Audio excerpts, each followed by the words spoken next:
Greetings, folks. Nice to see you. My name's Dustin Cormier, and welcome to How to Rock Astrology. Today's episode, we're going to be talking about natal Sun in Pisces with natal Mars, also in Pisces. This is a great combination. Mars and the Sun are doing well by being associated with each other by sign. And this can essentially go one of two ways. One being mostly pretty good. There are obstructions to the vision of how one operates in the world, and there's an obstruction to how one learns to manifest with the materials immediately given to them, because when the Sun and Mars are combust, it means, if you understand my astronomy reasoning here, you know, the Sun, let's say the Sun is right here, the Earth is right here behind it, okay? Now, when Mars is in the same sign as the Sun, it means that Mars is essentially, I just got to make sure I've got my astronomy correct here.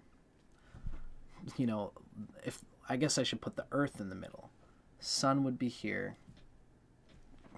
Blah, it's hard to explain. The Earth is in the middle here.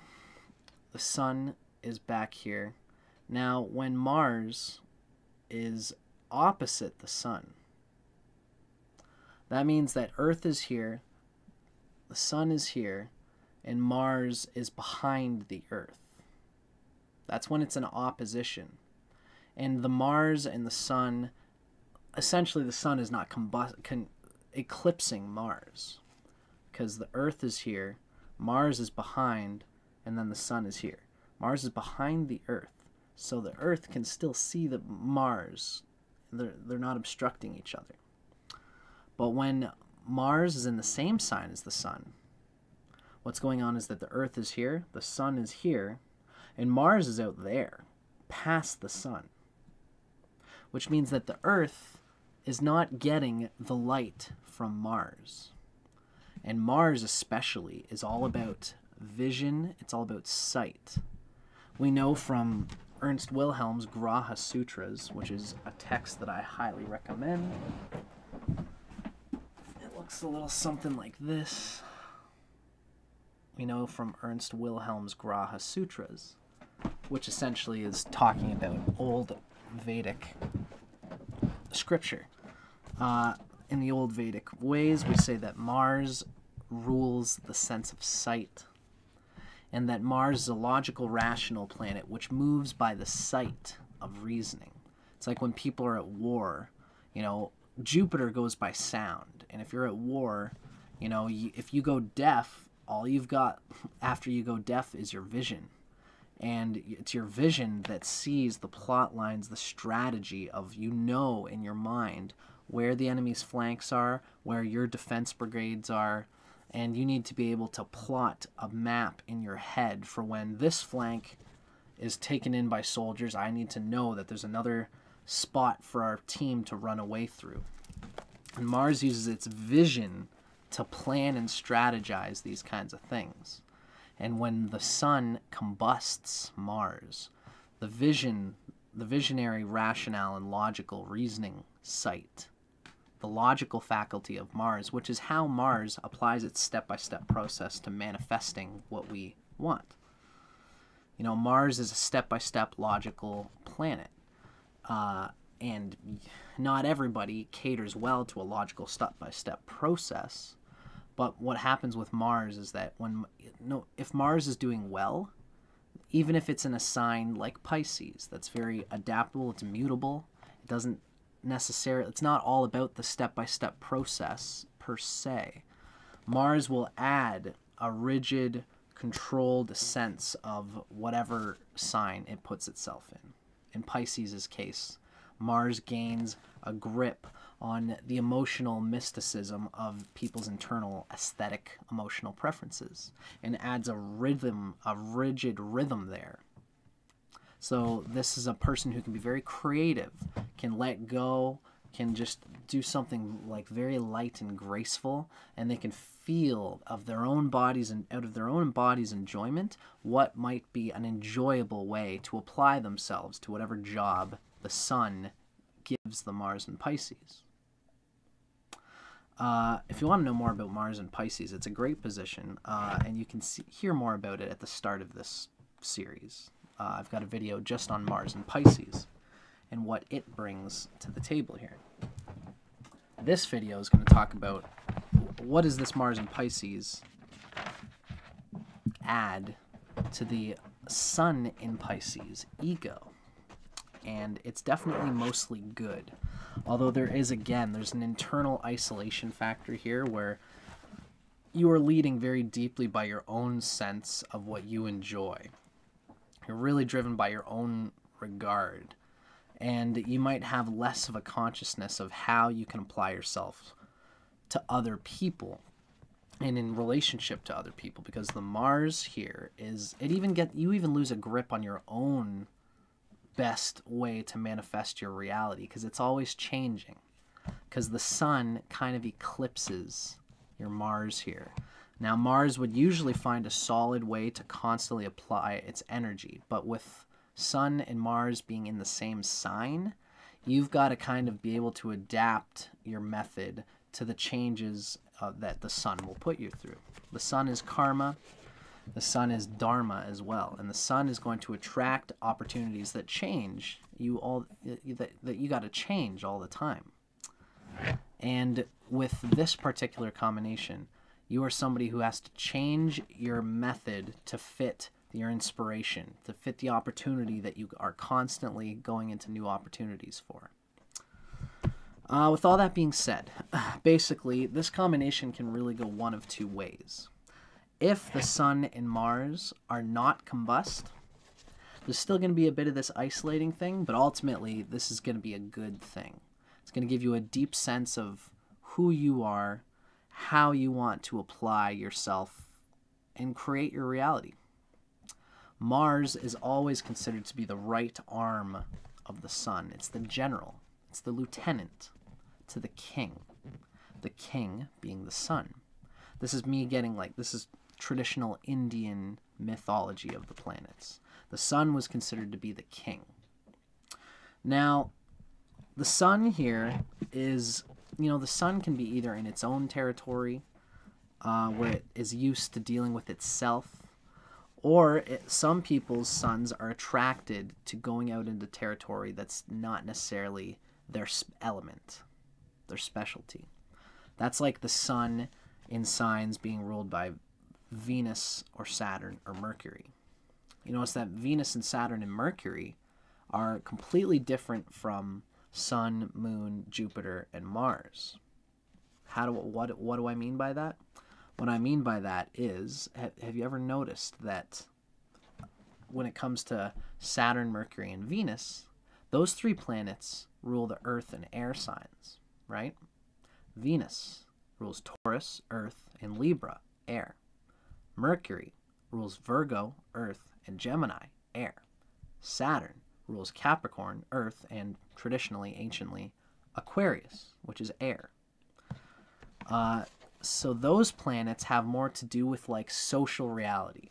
Mercury is to do with how I communicate with others. Venus has to do with how I communicate with this person. Saturn is how I communicate with my field, the world around me, the chosen ideology reality that I impart myself to. It's like if you're a liberal person, then you're probably going to jive to liberal people, and those are kind of the people who you're going to mostly hang with, right? That's like Saturn. That's the group of people that you tend to jive with at an ideological level.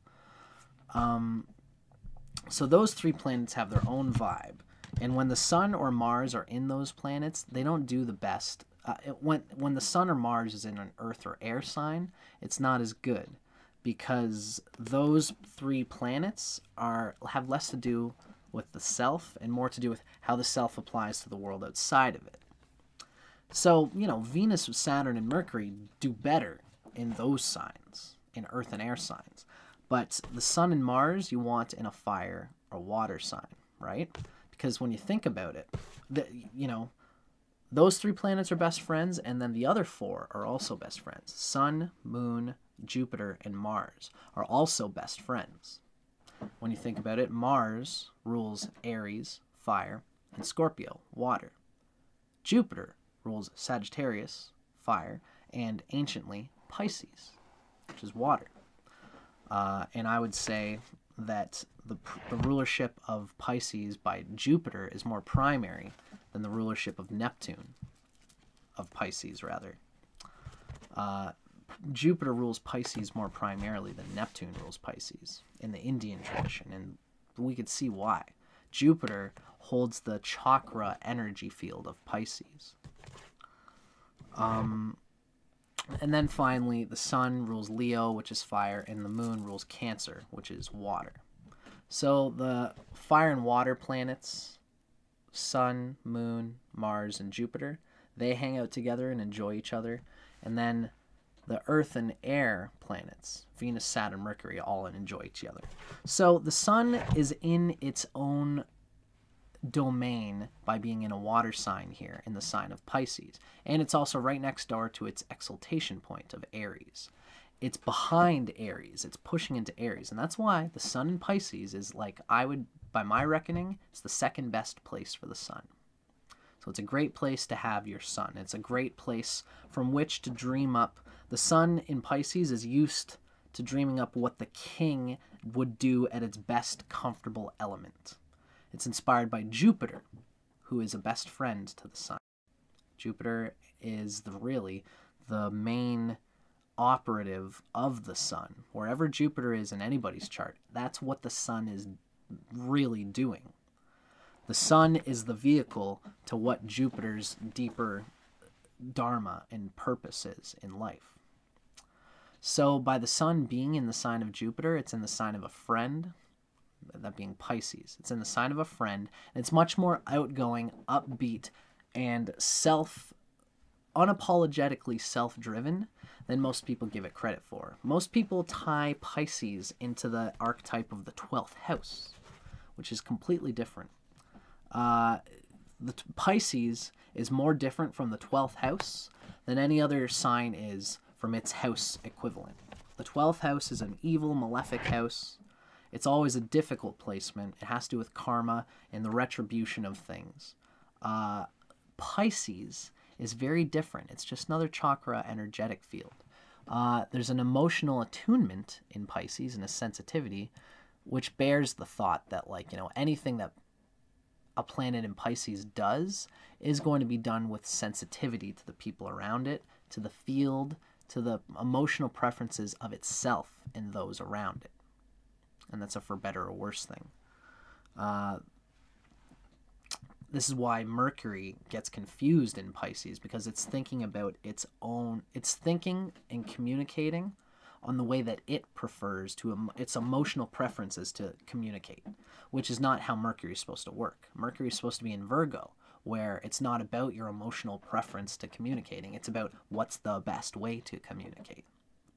But with Mars and the Sun in Pisces, it's not about what the other people are expecting you to do. It's about your emotional preference for the experiences that you want to have in order to put yourself in your most creative inspiration. Now, the Sun here finds its emotional preference for what would give it the most inspiration, and it works in a way through the Mars and Pisces. It goes about manifesting the king's desires, the Sun's desires. The Sun in Pisces here goes about its desires in a way that it also prefers. Mars in Pisces works by its own regard, works by what its preference is, what its comfort level is.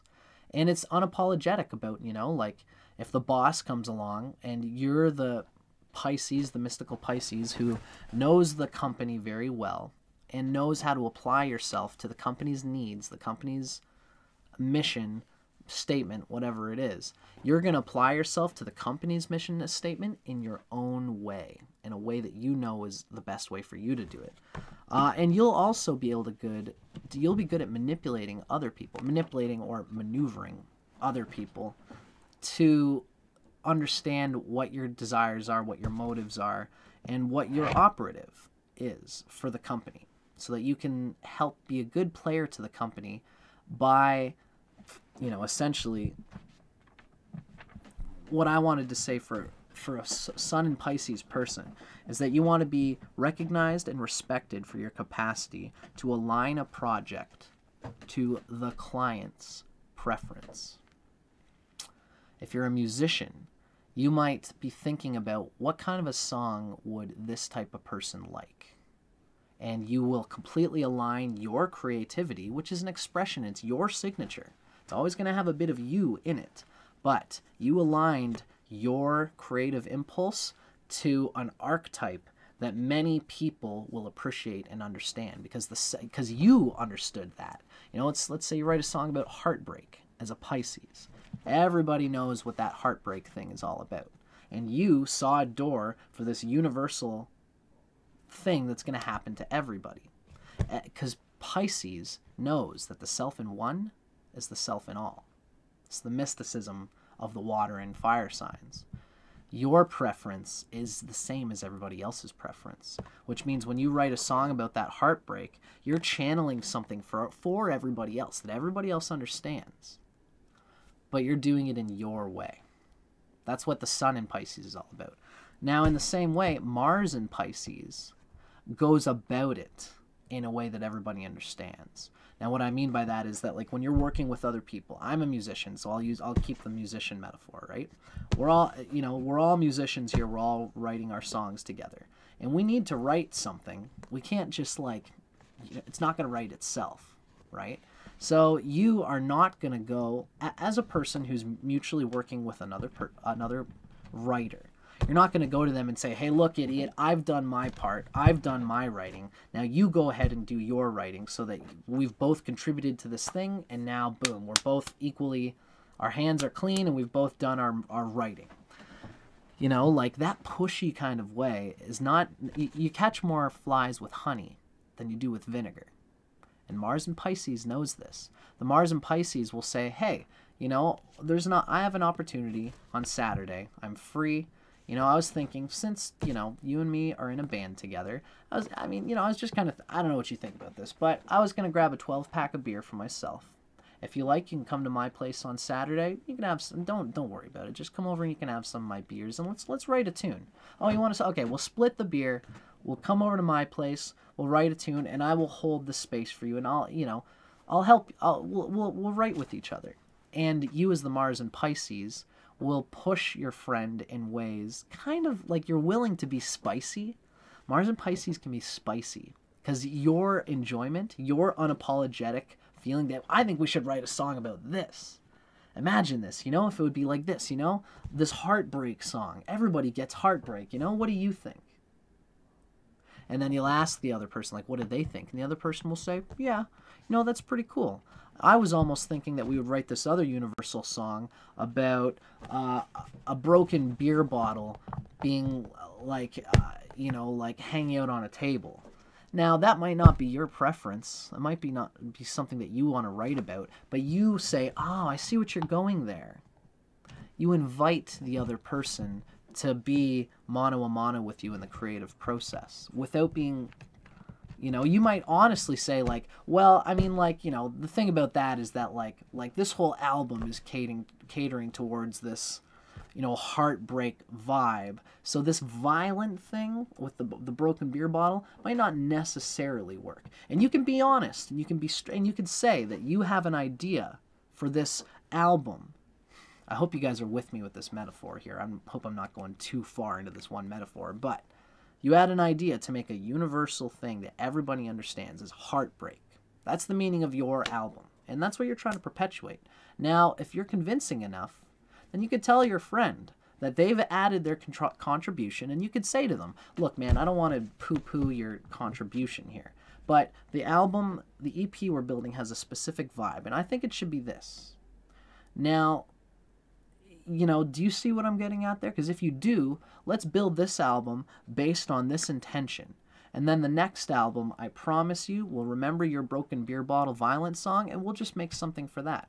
And you will hold on to it, so they know that you were thinking about them in those little details.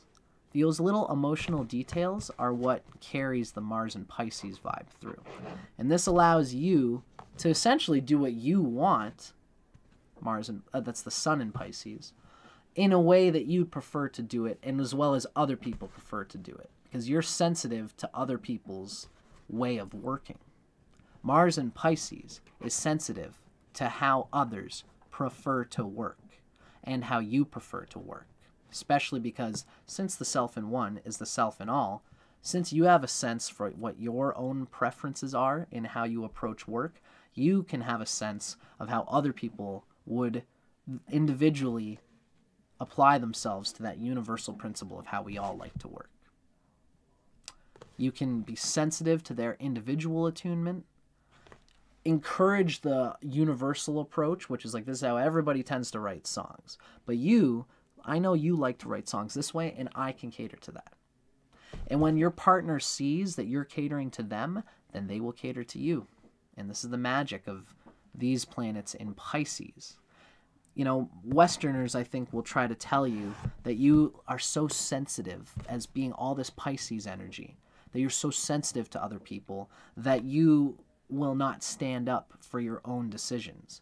You will flake responsibility. You'll flake off creative responsibility and give it to someone else. But that's not really the case. You, as that Pisces, who's writing a song about heartbreak for everybody else, and everybody might say, oh, look, you wrote that song for us. You did it for you. Your creative expression found its manifestation through a universal archetype that everybody can understand or whatever. But ultimately, your name is on the signature. Your creative enterprise was the original inspiration that ended up unfolding in this way that everybody can relate to. But it was your idea, your preference, your creative desire. And, so my point here is that the Vedic tradition would contend that especially the Sun and Mars in Pisces is way less like, Neptunian than the Western tradition would have you believe. Neptune is really much more of a 12th house signification than it is a Piscean signification. Pisces is much more deeply ruled by Jupiter, in my opinion, but that's my sort of digression there. The point here is that this is a great position for Mars and the Sun because of everything I've said. And it's much more, you can get your creative inspiration. You can be more of an individual. You can stand up for what you believe in more than the Western texts will have you believe.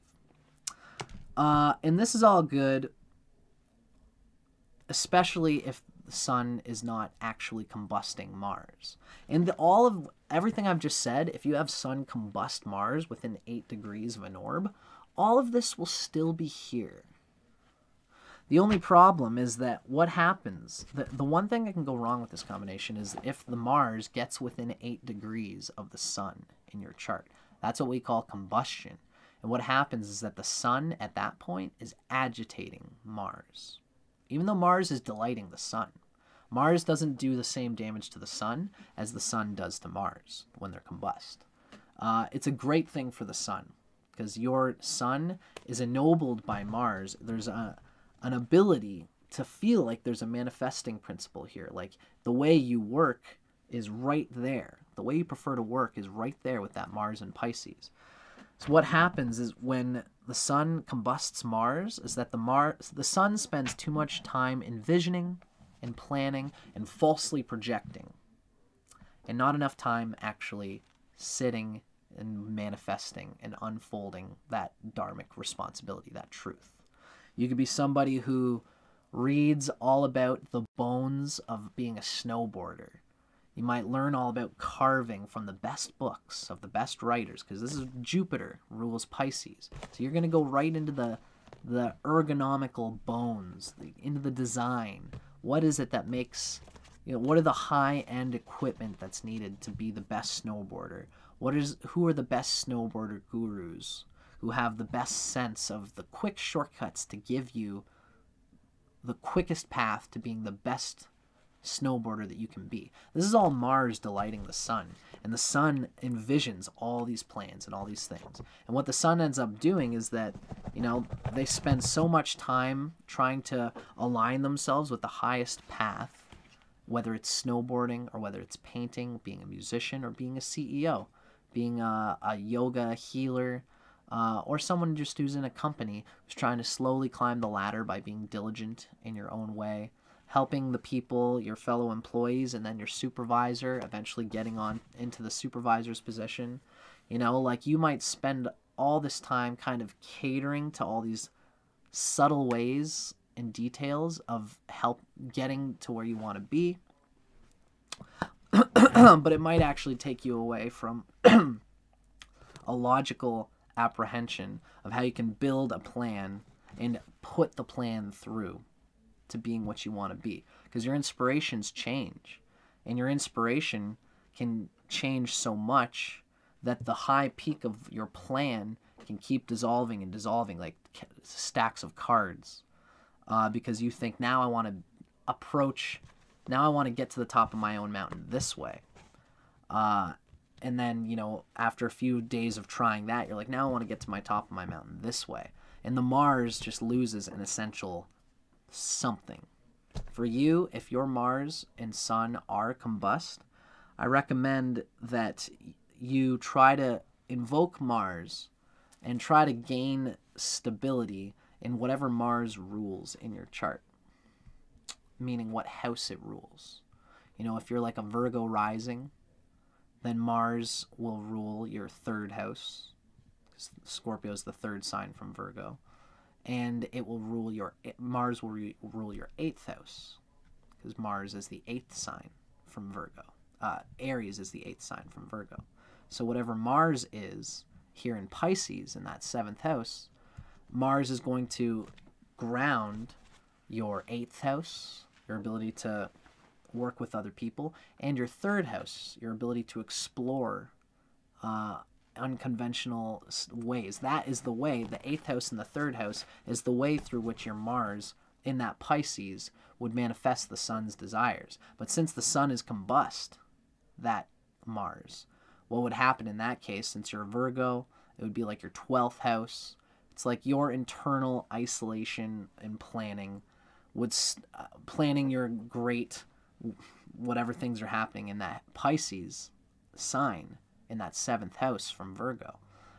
The sun's planning, the sun's 12th house isolating, trying to find the inner peace it needs to make the perfect plan for its marriage, or whatever that sun and Mars in Pisces in the 7th house dictates. The sun, the 12th lord, is going to overtake what Mars is supposed to be doing there.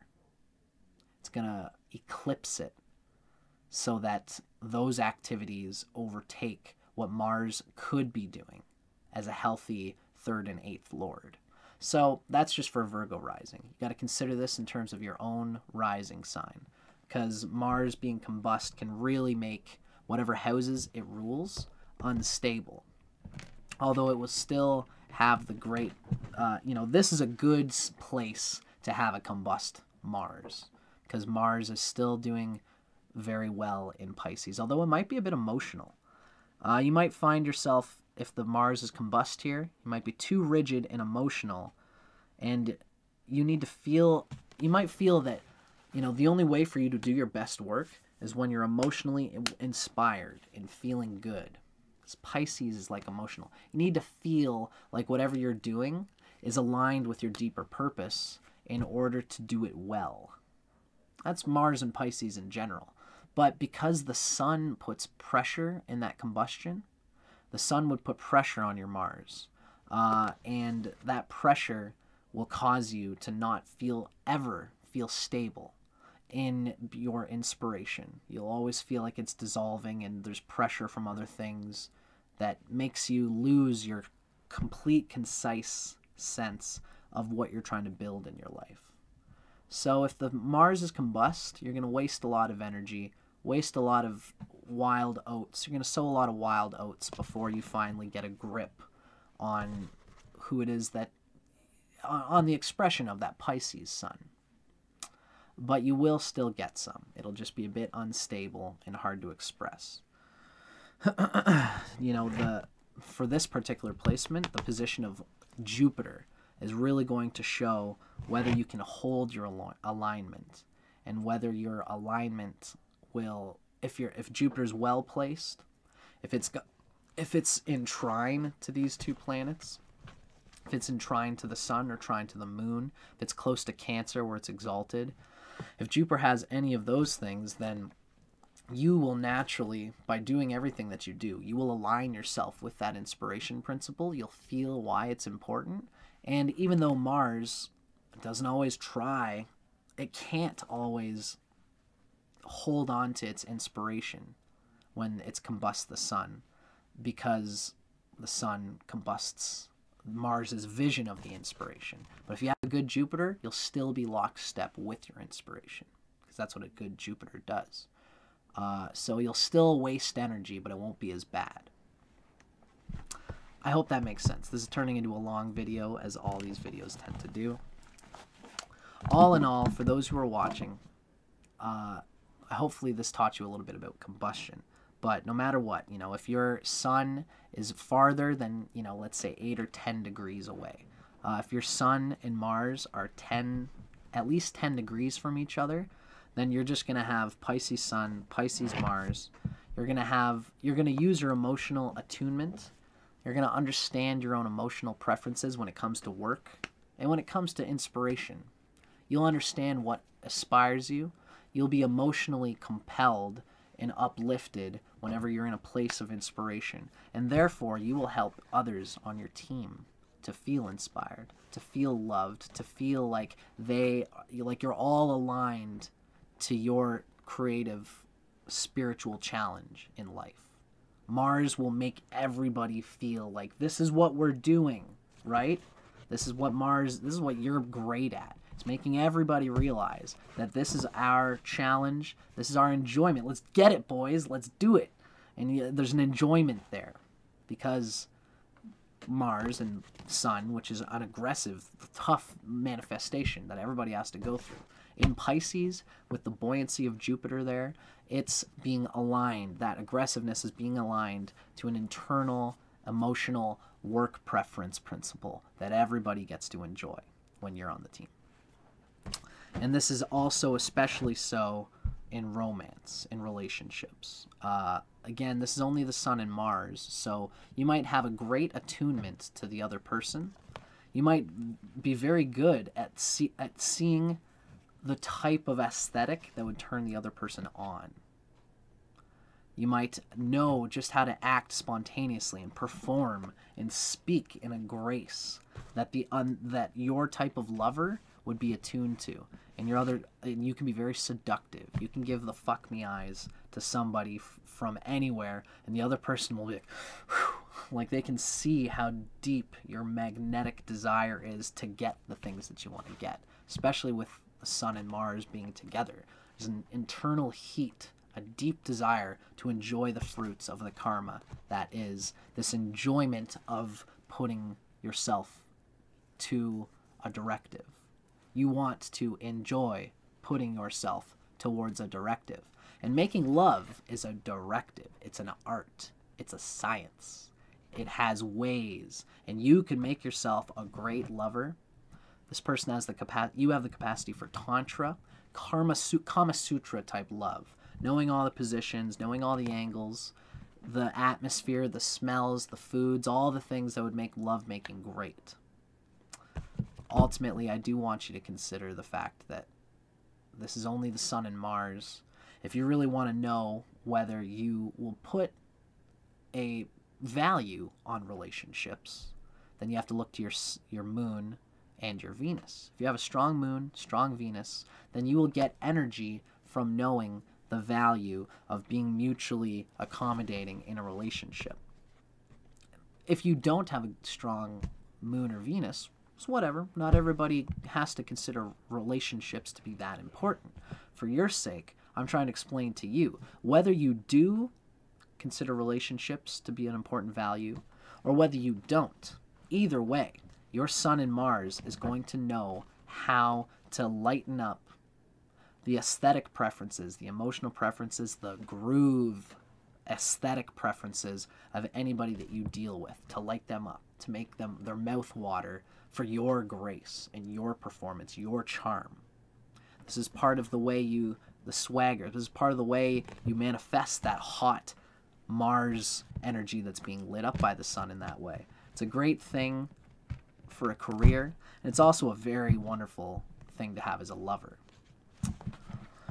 Now, with all that being said, we're already really long on this video, but I expected that because the combustion videos, whenever the Sun and Mars are in the same sign, it always takes a little longer because of the caveat of being combust. But no matter what, whether you're combust or not, having Sun in Pisces and Sun in Mars, having Sun in Pisces and Mars in Pisces is going to have a certain juicy, tantric, everybody knows what my charm is and I know how to please everyone kind of vibe. And this is what we're going to be reading about right now. It's Erotic Astrology by Phyllis Vega. It's going to fill us in a little bit on the aesthetic groove of the sign combination. Sun in Pisces, Mars in Pisces. Note that this is a Western reader, and I'm going to give my little caveats for saying when I think that they're a little bit overblown in the Western picture here. This is an example because, again, this reading shows that, you know, one of the lines in here is that you put your partner's desires ahead of your own. And will do just about anything to keep him or her happy. And that's true. But you're doing that for your own glory because this is the Sun and Mars are here. And you want to feel useful and respected and good you want to be recognized for catering to the other person's needs and desires. And you can fulfill their fantasies, which is good for them, but it's not like you're doing it for them in order to make yourself happy. Or it's rather like their happiness is not the center of your happiness. Your happiness is centered on your own expression, and that's a healthy thing for the Sun and Mars. Just always, again, you know, everyone can find that sexy. It's amazingly sexy when somebody knows their own desires, their own preferences. They can look at you and say, hey, come here, baby, I know what I want. And it's, you know, we can serve each other, but also, you also know to say, I know what I want, now what do you want? Oh, that's what you want? Oh, I hear you. I can make that happen. This is the kind of receptivity that you can apply in order to give yourself the grandeur that your ego seeks as a Pisces Sun. Just as long as you understand it at that level. And also that you know that having Sun and Mars and Pisces is not going to, you know, if you meet a lover who has Sun and Mars and Pisces, they might be very good at emotionally maneuvering things. Doesn't mean that they're going to put a value on relationships. I digress. This is Sun in Pisces with Mars in Pisces. Love is one of the few necessities in your life, and your sexuality is closely allied to your dreams and imagination. It's true, and you'll feel sexy when you've aligned yourself to a person or a reality or a career which your dreams naturally permeate and that you dream about. If you're doing something in your life that you have been dreaming about, you'll find a deep resonance with whatever you're doing there, especially with other people. When you fall in love, you can tend to fall hook, line, and sinker, mostly because you seek to manifest yourself through somebody who is your emotional preference. That's why you fall in love with them, at least in terms of this Mars and Sun factor. You seek to manifest a reality through somebody who you enjoy being with. And that's true for everybody, but it's mostly true at the emotional grace level for you. You're not sexually aggressive, and your bedroom allure is right up there with the most seductive in the zodiac. And as we've said, in the bedroom and out, you put your partner's desires ahead of your own and will do just about anything to keep him or her happy. And it's true at its own level, right? Although fear of rejection may make you reluctant to initiate the first move, you telegraph your own desires so completely that even the most insensitive lover has little trouble getting the message. And that's definitely true. It's the Pisces is not too out there. You want to show that you're receptive to other people's things, but that's part of the magnetism that comes here with like your confident, puffed out chest, whether you're a guy or especially a woman who has the confident, puffed out chest and all things are attracting from that sort of like buoyant heart level. People can see that you've got something on your mind. You've got some things on your mind. And those eyes and everything about you, people can just be spellbound by how deliciously receptive you are to your own deliciousness. And it makes everybody feel like you might also be receptive to their deliciousness. And that's part of the magnetism that you wield. So I hope you take advantage of it, my sexy friend. I hope you guys enjoyed that. This is a long video, so I gotta end it here. My name's Dustin Cormier for How to Rock Astrology. I hope you got some tidbits as to how to use your personality to its best, your outgoing yang dimension of your personality. Keep your eyes peeled. Eventually, I'm gonna want to do a Venus and Moon series about this vibe, the moon and Venus in the signs. So keep your eyes peeled for that. Feel free to like and subscribe this video. Like and comment on the video if you dug it. And if you're enjoying how I do my thing, feel free to subscribe, because I always got lots more stuff coming out. I'm Dustin Cormier for How to Rock Astrology. Thanks for watching, folks, and I'll see you guys on the next episode. Take care.